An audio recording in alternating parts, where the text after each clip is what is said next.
Karibu kwenye YouTube channel ya Malecom. Tunakuletea matukio yote. Kupata matukio yote haya, tafadhali bonyeza subscribe button nyekundu iliyoko chini ya video hii na kisha uguse alama ya kengele. Asante sana. Bwana, karibu tena Malecom katika dawati letu la michezo na burudani.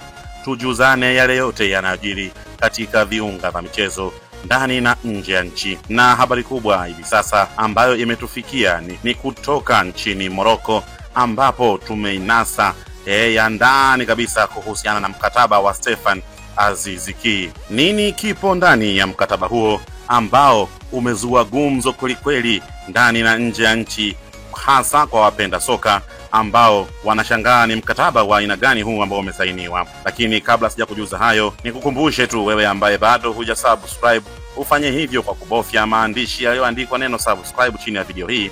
Na kama kweli wewe ni mpenzi wa soka na unatamani kweli kuona wachezaji wengi wa kimataifa wakifanya vizuri, hasa wanaotoka katika ardhi ya Tanzania, basi bofya alama ya dole gumba kama ishara ya kuunga mkono soka la Tanzania liendelee kukua. Bwana, vyanzo vya habari vya ndani kabisa kutoka nchini Morocco vimetuarifu Malecom kwamba mkataba wa mchezaji wa kimataifa wa Burkina Faso Stefan Aziz Ki na Wydad Casablanca ni wa mwezi mmoja tu. Bwana, ni hatari sana hii, mkataba ni wa mwezi mmoja, huku kukiwa na kipengele cha kusaini mkataba wa kudumu wa miaka mitatu iwapo benchi la ufundi watashawishika na kiwango cha mchezaji huyo. Kocha wa Wydad Casablanca Mohamed Amin Ben Hakim amethibitisha kwamba klabu hiyo imeanza kutumia mfumo huo wa mikataba ikiwa ni sehemu ya mbinu ya majaribio inayolenga kupima utimilifu wa wachezaji wa kigeni kwa mtindo wa mahitaji ya timu. Ben Hakim amesema mchezaji ambaye tutamsajili kwa mwezi mmoja ni ambaye ameonesha sifa za kiufundi na za kuridhisha. Tutafanya chaguo la kumsajili rasmi kwa miezi mitatu.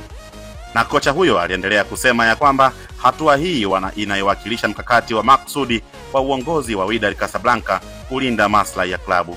Kocha aliongeza na kusema hali ya mchezaji iko wazi. Klabu yake ya zamani ilipokea fedha ya kutosha kwa ajili ya kumwachia nyota huyo, ikiwa tayari inafahamu vizuri ya kwamba ushiriki wake wa kombe la dunia ndiyo maana imefanya aondoke kwa haraka kabla ya msimu kuisha huko nchini Tanzania.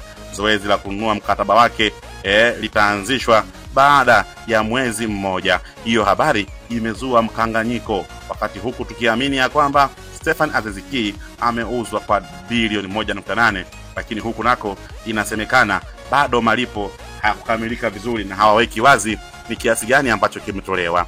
Kwenye hili ambalo linaendelea juu ya mkataba wa Stefan Aziz Ki, tuambie nini maoni yako. Unadhani huu mkataba wa mwezi mmoja Wydad Casablanca ni kwamba hawana uhakika na wachezaji ambao inawasajili, ama ni nini ambacho kinaendelea?